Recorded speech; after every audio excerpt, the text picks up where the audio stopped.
कई बार प्रोग्रामिंग करते समय ऐसी आवश्यकता हो जाती है कि आपको एक टाइप के वेरिएबल्स को दूसरे डेटा टाइप के वेरिएबल में कन्वर्ट करना पड़े। ऐसा जैसे एग्जांपल के लिए इंटीजर का कोई डेटा है आपका और आप उसे फ्लोट में कन्वर्ट करना चाहते हैं, या प्रोग्रामिंग में फ्लोट का कोई डेटा है और आप उसे इंटीजर में कन्वर्ट करना चाहते हैं। हालांकि बहुत कम आवश्यकता पड़ती है, लेकिन कभी पड़ जाए तो उस केस में आप टाइप कन्वर्जन कर सकते हैं पाइथन में आसानी से। इसके लिए पाइथन आपको 3 मेथड प्रोवाइड करता है। हम अभी न्यूमेरिक डेटा टाइप की बात कर रहे हैं, तो उस केस में 3 मेथड हमें प्रोवाइड करता है: इंटीजर, फ्लोट और कॉम्प्लेक्स मेथड। जैसे यह एग्जांपल दिया गया है, ए और बी की वैल्यू है।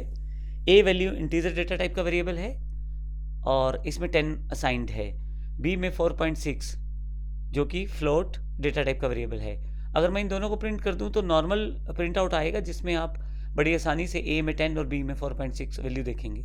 लेकिन मान लीजिए मुझे अगर ए की वैल्यू को कन्वर्ट करना है फ्लोट में, यानी कि डेसिमल वैल्यू में। हालांकि उसका डेसिमल पार्ट नहीं है, लेकिन फिर भी पाइथन के द्वारा 0.0 जोड़ दिया जाएगा। तो मैं ये कर सकता हूँ, मैं किसी इंटीजर की वेरिएबल की वैल्यू को फ्लोट वेरिएबल की वैल्यू में ट्रांसफ़र कर सकता हूँ, या मैं ऐसा कह दूँ कि इंटीजर डेटा टाइप को मैं फ्लोट डेटा टाइप में कन्वर्ट कर सकता हूँ। उसके लिए मुझे फ्लोट मेथड की ज़रूरत है, तो मैं इसमें ए असाइन कर दूंगा, जैसे यहाँ पे दिखाया जा रहा है फ्लोट ए। अब जो वैल्यू आएगी वो, अब ए इंटीजर वेरिएबल है लेकिन इसको कन्वर्ट कर दिया गया है फ्लोट में, तो अब जो वैल्यू आएगी उसको एक्स में स्टोर किया है, जो कि एक फ्लोट डेटा टाइप की वैल्यू होगी। इसी तरह से अगर मान लीजिए आपके पास फ्लोट डेटा टाइप की वैल्यू है, क्योंकि वो डेसिमल वैल्यू होती है, जब आप उसे स्टोर करेंगे इंटीजर वैल्यू में तो फ्रैक्शनल पार्ट आप रिमूव हो जाएगा, वो आपको छोड़ना पड़ेगा। ऐसे केस में आप इंटीजर मेथड का प्रयोग करेंगे, जो यहाँ पे दिया गया है बी के एग्जाम्पल में। फाइनली जब आप प्रिंट करेंगे तो आपके पास आउटपुट आ जाएगा। आइए इसे प्रैक्टिकल रूप में ज़्यादा अच्छी तरह से समझते हैं। यहाँ यदि आप देखें तो आपके पास एग्जाम्पल दिया गया है, ए 10 है, बी 4.6 है, प्रिंट ए प्रिंट बी नॉर्मल। उसके बाद मैंने फ्लोट जो मेथड है उसको प्रयोग किया है और यहाँ पे ए डिफाइन कर दिया है।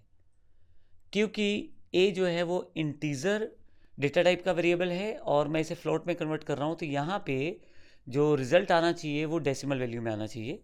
इसी तरह से बी मेरे पास 4.6 था और एक फ्लोट डेटा टाइप का वेरिएबल है, लेकिन मुझे इसको इंटीजर में कन्वर्ट करना है, तो इंटीजर मेथड में मैंने इसे सराउंड कर दिया है। और अब बी की वैल्यू जो है वो इंटीजर में कन्वर्ट हो जाएगी, जिसमें फ्रैक्शनल वैल्यू का लॉस होगा और उसे वाई में स्टोर कर दिया जाएगा, जो बाकी बची वैल्यू रहेगी। आइए इसे देखते हैं आउटपुट कैसा रहता है, ताकि आपको और अच्छी तरह से क्लियर हो जाए। पाइथन टाइप c.py यानी कि टाइप कन्वर्जन का जो मैंने एक एग्जांपल बनाया है उसका है। एंटर कर देता हूँ। अब आप देखें, पहली दो वैल्यूज़ को देखें। पहले हम ए की बात करते हैं। ए में 10 स्टोर था, लेकिन जब मैंने इसको इस इंटीजर वैल्यू को जब फ्लोट में कन्वर्ट किया है तो 10.0 आ गया है और ये x की वैल्यू है। इसी तरह से b में 4.6 स्टोर था, जो कि एक फ्लोट वैल्यू थी, लेकिन मैंने इसको इंटीजर में कन्वर्ट किया तो इसमें केवल 4 रह गया, जो कि y का आउटपुट है। तो इस तरह से आप टाइप कन्वर्जन कर सकते हैं न्यूमेरिक डेटा टाइप में, और आप कभी ऐसे आवश्यकता रहती है तो आसानी से आप कन्वर्ट करके अपने प्रोग्राम में यूज़ कर सकते हैं। धन्यवाद।